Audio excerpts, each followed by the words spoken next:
नमस्कार, जनता टीवी देख रहे हैं आप और आपके साथ मैं हूं रितेश कुमार गौतम और बुलेटिन में वक्त हो चला है सुपर फास्ट न्यूज का। दिवाली के अवसर पर देश के लोगों में उत्साह का माहौल। पीएम मोदी, अमित शाह समेत कई नेताओं ने देशवासियों को दी शुभकामनाएं। दिव्य दीपावली के लिए अयोध्या सज धज कर तैयार। 12 लाख दीपों से जगमग हुई रामनगरी। मौके पर मौजूद रहे सीएम योगी और राज्यपाल आनंदीबेन पटेल। जम्मू कश्मीर के आरएसपुरा में अंतर्राष्ट्रीय सीमा पर बीएसएफ जवानों ने मनाई दिवाली। देशभक्ति की धुन पर जमकर किया डांस। जवानों के साथ स्थानीय नागरिकों ने भी बढ़ चढ़कर लिया हिस्सा। दिवाली के मौके पर बीएसएफ जवानों ने चौकियों को किया दियों से जगमग। पटाखे जलाकर खुशी में झूमते नजर आए जवान। देखने को मिला शानदार नजारा। त्योहारों के बीच जनता को मोदी सरकार का तोहफा। पेट्रोल और डीजल के दामों में हुई कटौती। केंद्र सरकार ने पेट्रोल पर एक्साइज ड्यूटी 5 रुपए घटाई। वहीं डीजल पर एक्साइज ड्यूटी 10 रुपए घटाई गई। कटौती के बाद दिल्ली में पेट्रोल 105 रुपए 88 पैसे लीटर। जेपी नड्डा और राजनाथ सिंह ने पीएम मोदी को कहा शुक्रिया। केंद्र के बाद राज्यों ने भी दी राहत की डोज। यूपी, असम, त्रिपुरा समेत 8 राज्यों ने पेट्रोल डीजल के दामों में कटौती का किया ऐलान। मनी लॉन्ड्रिंग केस में अनिल देशमुख पर कसा कानून का शिकंजा। 6 नवंबर तक ईडी की कस्टडी में भेजे गए महाराष्ट्र के पूर्व गृह मंत्री। सोमवार को करीब 11 घंटे की पूछताछ के बाद हुई थी अनिल देशमुख की गिरफ्तारी। 100 करोड़ की हफ्ता वसूली के आरोप में चल रहा है मामला। अनिल देशमुख की गिरफ्तारी के बाद महाराष्ट्र के उप मुख्यमंत्री अजीत पवार का बड़ा एक्शन। आयकर विभाग ने अजीत पवार से जुड़ी 5 संपत्तियों को सीज करने का दिया आदेश। 1000 करोड़ रुपए से ज्यादा की बताई जा रही अजीत पवार की संपत्तियां। इसमें महाराष्ट्र की 27 प्रॉपर्टीज, गोवा का 250 करोड़ रुपए का रिजॉर्ट, 600 करोड़ की एक शुगर मिल शामिल। बांदा जेल में बंद बाहुबली मुख्तार अंसारी से मिलने पहुंचे सुहेल देव। भारतीय समाज पार्टी के अध्यक्ष ओम प्रकाश राजभर लौटते हुए पुलिस ने रोकी राजभर की गाड़ी। मुख्तार अंसारी से मुलाकात के बाद ओम प्रकाश राजभर का बयान। कहा, विधानसभा चुनाव को लेकर करीब 1 घंटे तक हुई चर्चा। जहां से चाहे वहां से मुख्तार को लड़ाएंगे चुनाव। लखीमपुर हिंसा मामले के आरोपी आशीष मिश्र की बड़ी मुश्किलें टली। जमानत अर्जी पर सुनवाई। अब 15 तारीख को होगा फैसला। दिल्ली के गाजीपुर बॉर्डर पर अभी भी टिके हैं आंदोलनकारी। राकेश टिकैत ने लगाया सरकार पर गुंडागर्दी का आरोप। बातचीत के लिए सरकार को दिया 26 नवंबर तक का वक्त। न्योता नहीं मिलने पर 5 साल तक आंदोलन करने की चेतावनी। छठ पूजा की तैयारियों में जुटी बिहार सरकार। सीएम नीतीश कुमार ने स्टीमर पर बैठकर लिया गंगा घाट का जायजा। निरीक्षण के दौरान अधिकारियों को घाटों की साफ सफाई के दिए निर्देश।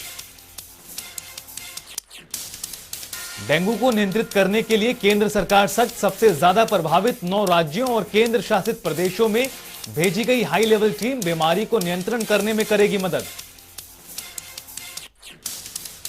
राजधानी दिल्ली, उत्तर प्रदेश, पंजाब और हरियाणा समेत कई राज्यों में तेजी से बढ़ रहे डेंगू के मामले। स्वास्थ्य मंत्री ने संक्रमण का पता लगाने के लिए जांच को बताया सबसे महत्वपूर्ण कदम। कोरोना महामारी और डेंगू के कहर के बीच अब दिल्ली में पैर पसार रहा स्वाइन फ्लू। बीते 60 दिन में 44 गुना बढ़ा संक्रमण। सरकार भी हुई पूरी तरह से अलर्ट। दिल्ली के अस्पतालों में तेजी से बढ़ रही स्वाइन फ्लू मरीजों की संख्या। हालांकि संक्रमण से नहीं हुई किसी की मौत। स्वाइन फ्लू और गंभीर सांस रोग के मरीजों के लक्षण हैं लगभग एक जैसे। दिल्ली एनसीआर में वायु की गुणवत्ता हुई बेहद खराब। आबोहवा में घुला प्रदूषण। लोगों को सांस लेने में करना पड़ रहा परेशानी का सामना।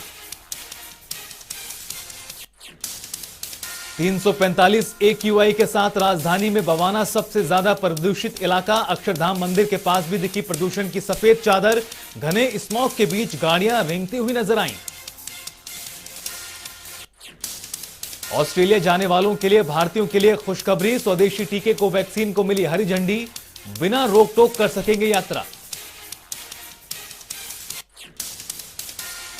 ऑस्ट्रेलिया के बाद WHO से भी कोवैक्सीन को मिली आपात इस्तेमाल की मंजूरी।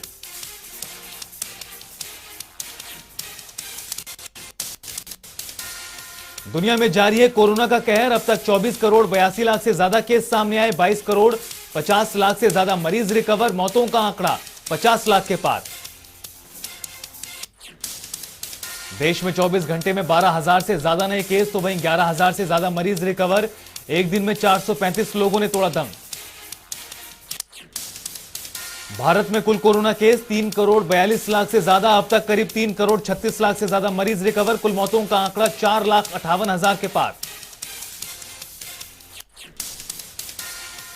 दिल्ली में कोरोना के 18 नए मामले आए सामने। कुल मामले 14 लाख के पार। एक्टिव केसों की संख्या 300 से ज्यादा। महाराष्ट्र में कोरोना के 1,000 से ज्यादा मामले। कुल संक्रमितों की संख्या 66 लाख के पार। 16,000 से ज्यादा केस अभी भी एक्टिव। उत्तर प्रदेश में कोरोना के 6 नए मामले। कुल संक्रमण का आंकड़ा 17,10,000 के पार। एक्टिव केसों की संख्या 100 से ज्यादा। पश्चिम बंगाल में आए कोरोना के 900 से ज्यादा नए केस। कुल मामले 15,92,000 के पार। 15,65,000 से ज्यादा मरीज रिकवर। मौतों का आंकड़ा 19,000 के पार। बिहार में बीते 24 घंटे के भीतर कोरोना के 8 नए मामले। कुल मामले 7 लाख के पार। 46 केस अभी भी एक्टिव। हरियाणा में 11 नए कोरोना केस। कुल आंकड़ा 7,71,000 के पार। अब तक 7,61,000 से ज्यादा मरीज रिकवर। 135 case active. हिमाचल में पिछले 24 घंटे में 85 नए मामले दर्ज। कुल संक्रमितों की संख्या 2,24,000 के पार। मौत का आंकड़ा 3,700 से ज्यादा। 1,000 से ज्यादा केस अभी भी एक्टिव। देश में कोरोना के खिलाफ वैक्सीनेशन अभियान जारी। वैक्सीनेशन का आंकड़ा 106 करोड़ 14 लाख के पार।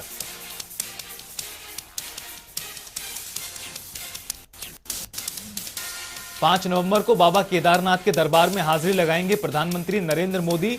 श्री आदि शंकराचार्य की प्रतिमा का करेंगे अनावरण। पीएम मोदी केदारनाथ के लिए 400 करोड़ से ज्यादा की योजनाओं की भी करेंगे घोषणा। कार्यक्रमों में जुटने के लिए बीजेपी ने चारों धामों, 12 ज्योतिर्लिंगों और प्रमुख मंदिरों के साधुओं को किया आमंत्रित। शंकराचार्य से जुड़े कार्यक्रमों का केदारनाथ से होगा सीधा प्रसारण। देश भर में करीब 100 से ज्यादा जगहों पर एलईडी स्क्रीन के जरिए होगी टेलीकास्टिंग। 13 नवंबर को समाजवादी पार्टी के गढ़ आजमगढ़ से चुनावी हुंकार भरेंगे गृह मंत्री अमित शाह।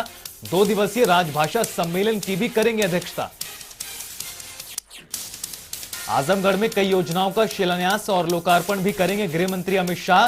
बीते 4.5 साल में आजमगढ़ में हुए विकास कार्यों और उपलब्धियों को गिनाएंगे। सीमा पर तनातनी के बीच भारतीय सेना की चीन को चुनौती। रैपिड रिस्पांस कैपेबिलिटी को परखने के लिए पूर्वी लद्दाख में किया हवाई अभ्यास। 14,000 फुट से अधिक की ऊंचाई वाले क्षेत्र में शत्रुजीत ब्रिगेड के हवाई सैनिकों ने किया अभ्यास। मई 2020 से है भारत और चीन की सेनाओं के बीच गतिरोध।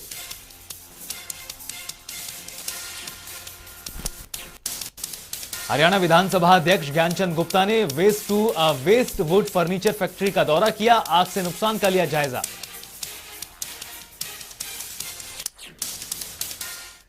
रुकेंगे यहां पर एक छोटे से ब्रेक के लिए। आप बने रहिए जनता टीवी के साथ।